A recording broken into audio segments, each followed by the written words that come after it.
విశ్వాసం లేని మనుషులకి అది ఎలా అర్థమవుతుందిలే భాను.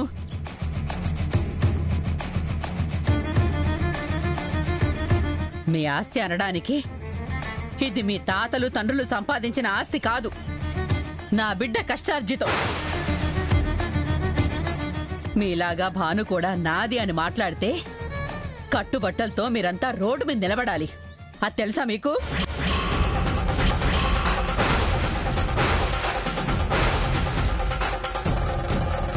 అదే మా భయం కూడా. అసలు భాను ఈ ఇంటికి కోడలే కాకూడదు అనుకున్నాం. అందుకే ఎప్పటికప్పుడు అడ్డుపడుతూ వచ్చాం.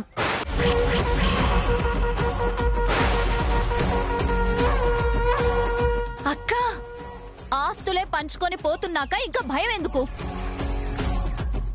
అవును, భాను ఏజే ఒక్కటి కాకూడదని మేము చెయ్యని ప్రయత్నమే లేదు.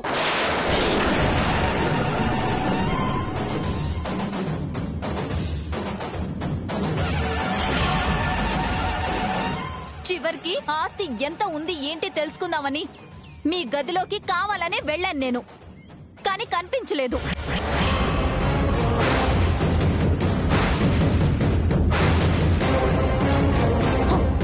ఇప్పుడు మీరిద్దరూ ఒక్కటయ్యారు కాబట్టి ఈ ఇంట్లో మాకు అస్సలు విలువ ఉండదు.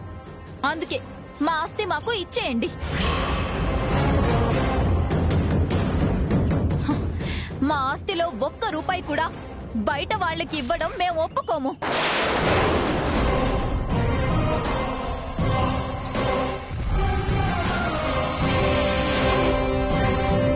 ఆస్తిలో వాట ఇస్తాను అనగానే మీ బుద్ధులు బయట పెట్టుకున్నారు కదా.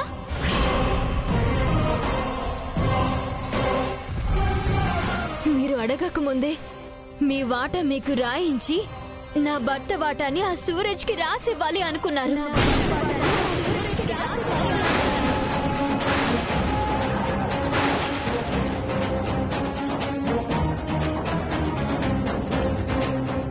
ఇంతలోనే మీ బుద్ధి మీరు చూపించుకున్నారు.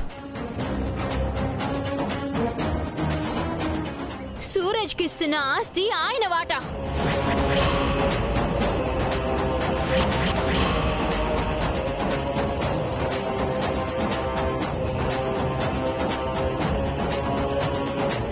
మా గురించి ఆలోచించకుండా మాది అన్నదంతా సూరజ్కి రాసిచ్చి కట్టుబట్టలతో ఇంట్లోంచి వెళ్ళిపోతున్నాం.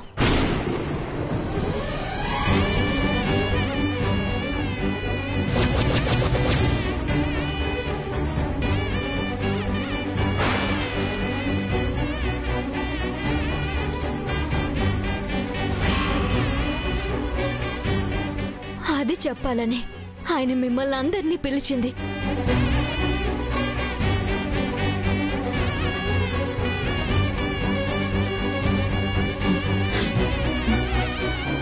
ఏజే, నీ ఆస్తి రాసిచ్చి నువ్వు వెళ్ళిపోవడం ఏమిటేజే? అలసిపోయాను జయమ్మా. ఆస్తుల కోసం అంతస్తుల కోసం కష్టపడి బాగా అలసిపోయాను.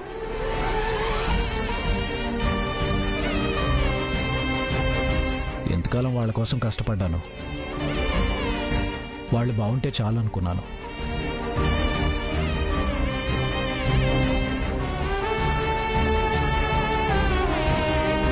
కానీ ఈరోజు వాళ్ళన్న మాటలకి మనసు విరిగిపోయింది.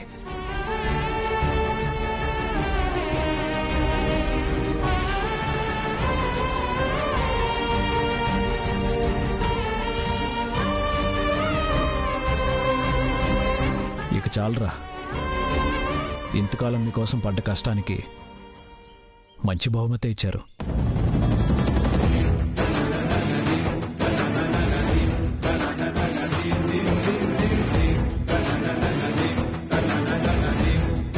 మీరెందుకండి బాధపడుతున్నారు?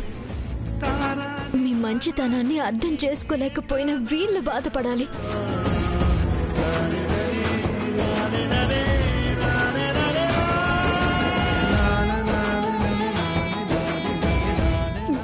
మీరేమైపోతారా అని వాడి జీవితంలో వాడి గురించి ఏమీ సంపాదించుకోలేదు.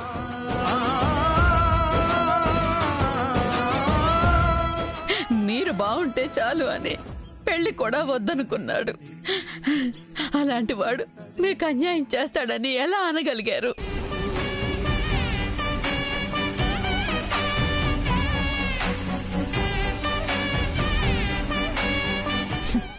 వద్దులేండి జయమ్మ, వాళ్ళకి ఇవ్వాల్సింది వాళ్ళకి ఇచ్చేస్తున్నా. ఆయనది అనుకున్నది సూరజ్కి ఇచ్చేస్తున్నా. అందరికీ అన్ని ఇచ్చేసి మీరేమైపోతారమ్మా? వాళ్ళ కోసం కష్టపడి సంపాదించింది వాళ్ళకే ఇచ్చేశాను. నేను కష్టపడకుండానే దేవుడు నాకు ఇచ్చింది నా భార్య భాను.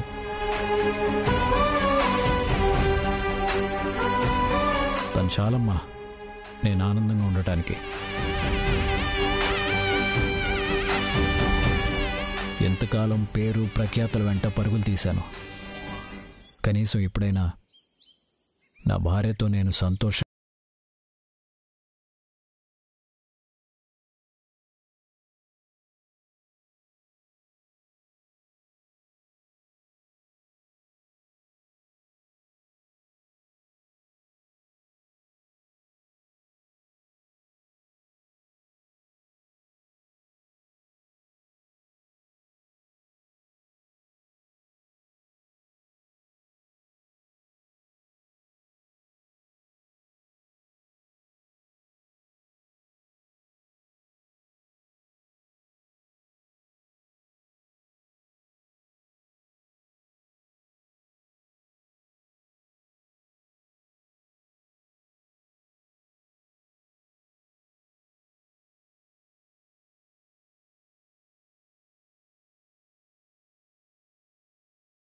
ఇక నుంచి ఇంట్లో మీకే ఇబ్బంది ఉండదు దక్ష.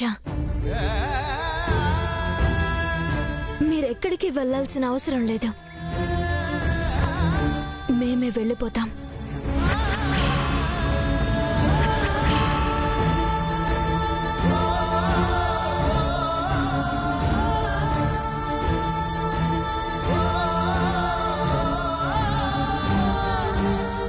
కష్టపడండి, 10 మందికి సాయపడండి. ఇక నుంచి ఏజే మీ జీవితంలో ఉండడు.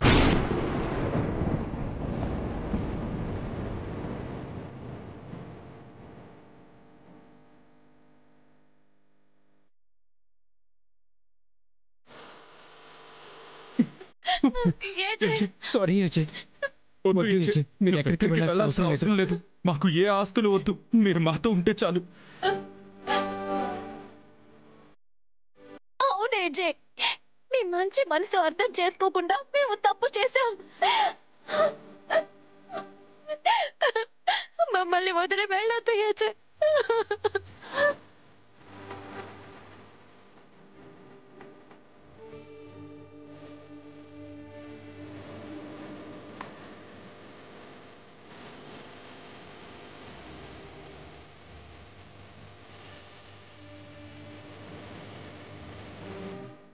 ఒకసారి నిర్ణయం తీసుకున్నాక మార్చుకునే అలవాటు నాకు లేదు.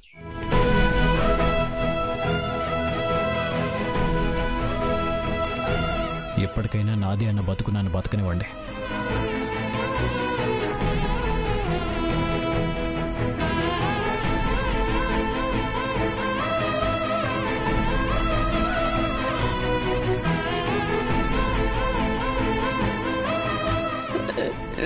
ఏజే వద్దు నాన్న, కట్టుబట్టలతో ఎక్కడికని వెళ్తారు? ఎలా బ్రతుకుతారు? ఇంతకాలం డబ్బు సంపాదించడం నేర్చుకున్నాను, ఇప్పుడు బతకటం నేర్చుకుంటాను.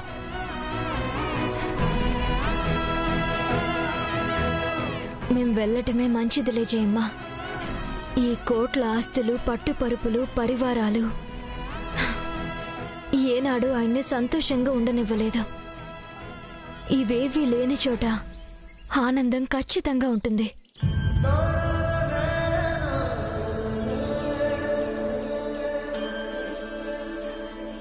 అందరూ జాగ్రత్త, మేము వెళ్ళొస్తాం.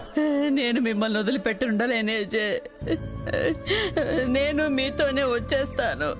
వద్దు జయమ్మ, ఈ వయసులో నువ్వు కష్టపడలేవు. నువ్వు ఇక్కడ ఉండటమే మంచిది. రే, ఇప్పుడు మీకు సంతోషంగా ఉందా?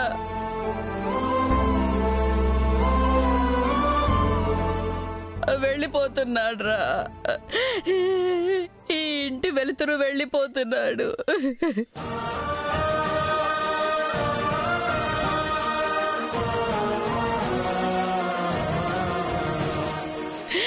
వీడు మహారాజురా, ఎక్కడైనా రాజులాగే బ్రతుకుతాడు.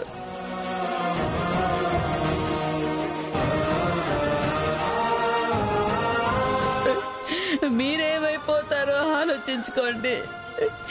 ఇక నుంచైనా మనుషుల్లాగా బతకండి. వద్దు ఏజీ, మీరు ఎక్కడికి వెళ్ళొద్దు. మీరు పెద్దవాళ్ళయ్యారు, ఇక మీకు నా అవసరం లేదు. ఇక నుంచైనా నా భార్య కోసం నన్ను బతకనివ్వండి. దక్ష,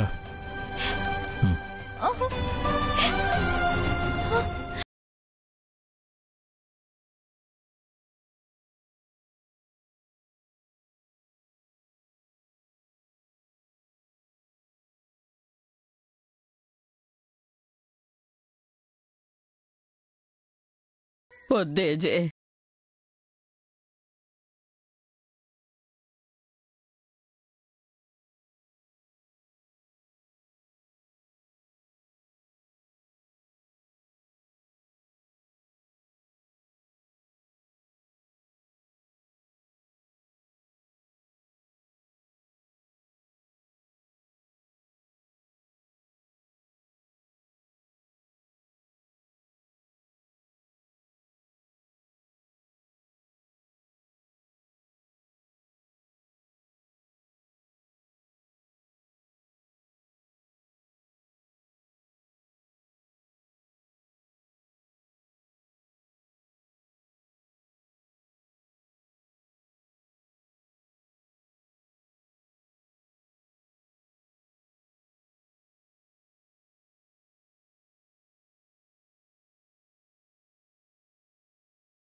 ఏం కావాలి సార్?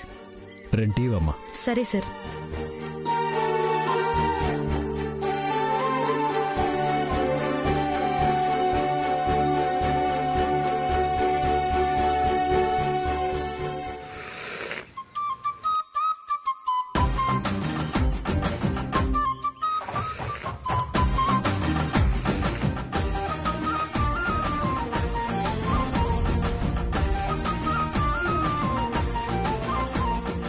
సారీ అండి. ఇలాంటి చిన్న చిన్న అలవాట్లు మార్చుకుందాం అనుకున్నా మార్చుకోలేకపోతున్నాను. వద్దు, మార్చుకోవద్దు. నా కోసం అస్సలు మార్చుకోవద్దు. నేను ఎలా ఉంటానో నా వాళ్ళందరూ కూడా అలాగే ఉండాలని అందరి దగ్గర హిట్లర్ అనే పేరు సంపాదించుకోగలిగాను, కానీ ఒక్కరిని కూడా నాలా మార్చలేకపోయాను. నేను ఇలా ఉండాలనుకోవడం తప్పు కాదు, నాలా అందరూ ఉండాలనుకోవడం తప్పని నాకు ఇవాళకి అర్థమైంది. అందుకే నీకు నచ్చినట్టు నువ్వు ఉండు.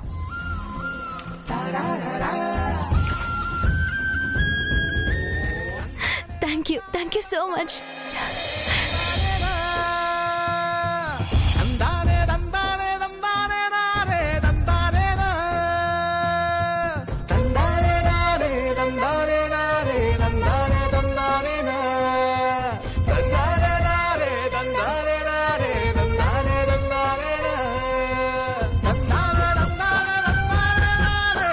ఇదే నీతో ప్రాబ్లం. నీకు నచ్చినట్టు ఉండు అంటే పబ్లిక్లో ఇలా హగ్ చేసుకోమని కాదు. సారీ అండి.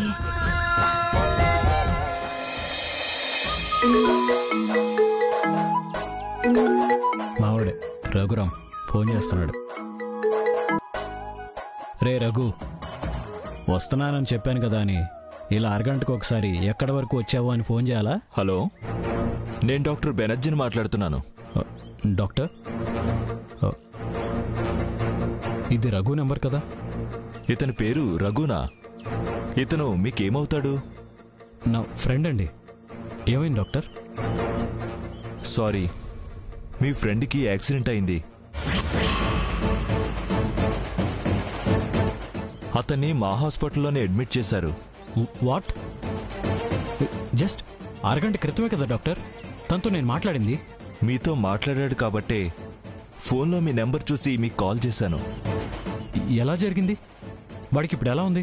దారిలో పిల్లలెవరో అడ్డుగా వస్తే కారు తప్పించబోయి డివైడర్ గుద్దుకొని కారు రోల్ అయింది. కండిషన్ చాలా సీరియస్గా ఉంది. డాక్టర్, ఆయనకి అర్జెంటుగా ఆపరేషన్ చెయ్యాలి. వచ్చి అమౌంట్ పే చేస్తే ఆపరేషన్ మొదలు పెడతాం. ఏ హాస్పిటల్?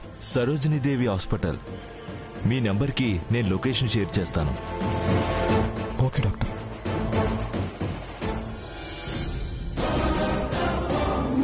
రఘుకి యాక్సిడెంట్ జరిగి హాస్పిటల్లో సీరియస్ కండిషన్లో ఉన్నాడంట. అయ్యో, త్వరగా వెళ్దాం పద.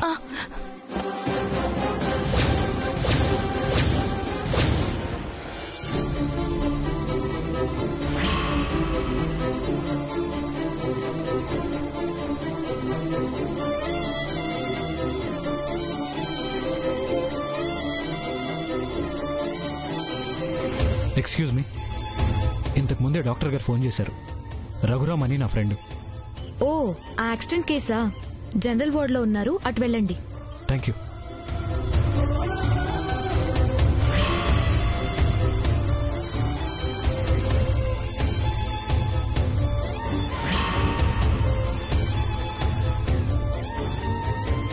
రఘు,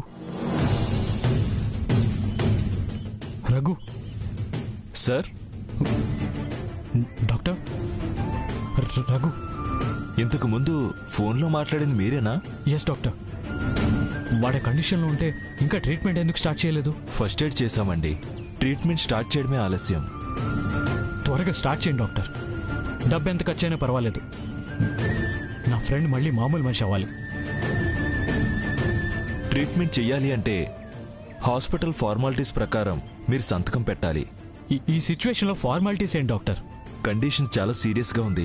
ఇలాంటప్పుడు తన వాళ్ళు ఎవరో ఒకళ్ళు బ్లడ్ రిలేషన్ ఉన్నవాళ్ళు సంతకం పెట్టాలి. అలా సైన్ చేయడానికి వాడికి ఎవరూ లేరు డాక్టర్. నేనే ఉన్నది. ఓ, ఐఎమ్ సారీ. మీ ఫార్మాలిటీస్ అన్ని నేను ఫినిష్ చేస్తాను. ఆపరేషన్ మొదలు పెట్టండి ప్లీజ్. ఓకే. రఘు, రఘు. ఏజే, ఏజే, ఏజే. రఘు, నీకేం భయం లేదురా, నేను వచ్చేసాను. నీకేం కానివ్వను. ఏం చేసైనా సరే నేను కాపాడుకుంటాను. రే రఘు, రే నీకెవ్వరు లేరని బాధపడకు, నేనున్నాను. నువ్వు అనాథవు కాదురా, నేనున్నా నీకు. నువ్వు అనాథవు ఎలా అవుతావు? నేనున్నాను.